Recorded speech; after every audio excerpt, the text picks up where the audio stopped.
সভা মধ্যে জয় যদি করিয়ে ইহারে, মৃততুল্য হইবেক সংসার ভিতরে। বিপ্রের লাঘব করিবেক সর্বলোকে, লুটিবে সর্বস্ব বিপ্র মরিবেক শোকে। দুঃখ না পাইবে বিপ্র, গর্ব হইবে ক্ষয়, বিরলে সে করিবাং দিগ্বিজয়ী জয়। এই মত ঈশ্বর চিন্তিতে সেই ক্ষণে, দিগ্বিজয়ী নিশায় আইলা সেই স্থানে। পরম নির্মল নিশা পূর্ণচন্দ্রবতী, কিবা শোভা হইয়া আছেন ভাগীরথী। শিষ্য সঙ্গে গঙ্গা তীরে আছেন ঈশ্বর, অনন্ত ব্রহ্মাণ্ডের রূপ সর্বমনোহর। হাস্যযুক্ত শ্রীচন্দ্র বদন অনুক্ষণ, নিরন্তর দিব্য দৃষ্টি দুই শ্রীনয়ন। মুক্তা যিনি শ্রীদশন অরুণ অধর, দয়াময় সুকমল সর্বকালে বর। শ্রীমস্তকে সুবলিত চাঁচর শ্রীকেশ, সিংহগ্রীব গজস্কন্ধ বিলক্ষণ বেশ। সুপ্রকাণ্ড শিবিগ্রহ সুন্দর হৃদয়, যজ্ঞ সূত্র রূপে তহি অনন্ত বিজয়। শ্রীললাটে ঊর্ধ্ব সুতিলক মনোহর, আজানুলম্বিত দুই শ্রীভুজ সুন্দর। যোগপট্ট ছন্দে বস্ত করিয়া বন্ধন, বাম মুরু মাঝে থই দক্ষিণ চরণ। করিতে আছেন প্রভু শাস্ত্রের ব্যাখ্যান, হয় নয় করে নয় করেন প্রমাণ।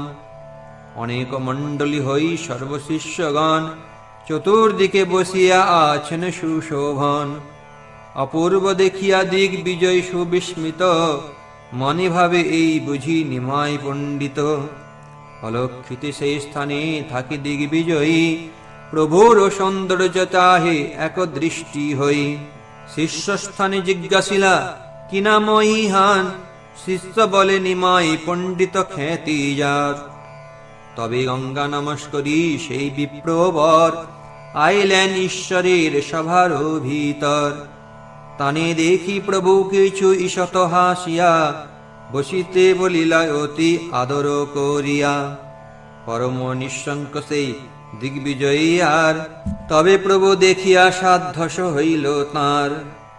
ঈশ্বর স্বভাব শক্তি এই মত হয়, দেখিতেই মাত্র তানে সাধ্যস জন্ময়। ৭-৫ কথা প্রভু কহি বিপ্র সঙ্গে, জিজ্ঞাসিতে তারে কিছু আরম্ভিলা রঙ্গে। প্রভু কহে তোমার কবিত্বের নাহি সীমা, হেন নাহি যাহা তুমি না করো বর্ণনা। গঙ্গার মহিমা কিছু করহ পঠন, শুনিয়া সবার হোক পাপ বিমোচন। শুনি সেই দিগ্বিজয়ী প্রভুর বচন, সেইখানে করিবারে লাগিলা বর্ণন। দ্রুত যে লাগিলা বিপ্র করিতে বর্ণনা, কত রূপে বলে তার কে করিবে সীমা। কত মেঘ শুনি যেন করয়ে গর্জন, এই মত কবিত্বের গাম্ভীর্য পঠন। জিভায় আপনি সরস্বতী অধিষ্ঠান, যে বলয়ে সেই হয় অত্যন্ত প্রমাণ। মনুষ্যের শক্তি তাহা দুষিবেক কে, হেন বিদ্যাবন্ত নাহি বুঝিবেক যে। সহস্র সহস্র যত প্রভু শিষ্যগণ, অবাক হইল সবে শুনিয়া বর্ণন। রাম রাম অদ্ভুত স্মরণ শিষ্যগণ, মনুষ্যের এমত কি স্ফুর এ কথন। জগতে অদ্ভুত যত শব্দ অলঙ্কার, সেই বই কবিত্বের বর্ণন নাহি আর। সর্বশাস্ত্রে মহাবিশারদ যে জন, হেন শব্দ তা সবারও বুঝিতে বিষম। এই মত প্রহর খানিক দিগ্বিজয়ী, অদ্ভুত সে পড়ই তথাপি অন্ত নাই। পড়ি যদি দিগ্বিজয়ী হইলা অবসর, তবে হাসি বলিলেন শ্রী গৌর সুন্দর। তোমার যে শব্দের গ্রন্থন অভিপ্রায়, তুমি বিনে বুঝাইলে বুঝা নাহি যায়।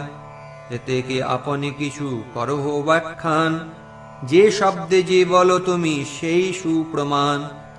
শুনিয়া প্রভুর বাক্য সর্বমনোহর, ব্যাখ্যা করিবারে লাগিলেন বিপ্রবর। ব্যাখ্যা করিলেই মাত্র প্রভু সেই ক্ষণে, দুষিলেন আদি মধ্য অন্তে ৩ স্থানে। প্রভু বলে এই সকল শব্দ অলঙ্কার, শাস্ত্রমতে শুদ্ধ হইতে বিষম অপার।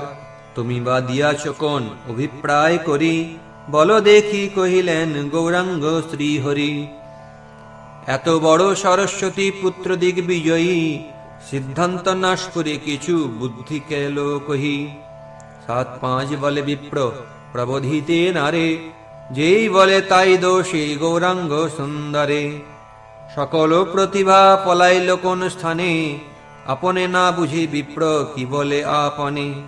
প্রভু বলে এ থাকুক পড়ো কিছু আর, পড়িতেও পূর্বমত শক্তি নাহি আর। কোন চিত্র তাহান সম্মোহ প্রভু স্থানে, বেদেও পায়েন মোহ যার বিদ্য মানে। আপনি অনন্ত চতুর্মুখ পঞ্চানন, যা সবার দৃষ্টি হয় অনন্ত ভুবন। তারাও পায়েন মোহ যার বিদ্য মানে, কোন চিত্র সে বিপ্রের মোহ প্রভু স্থানে।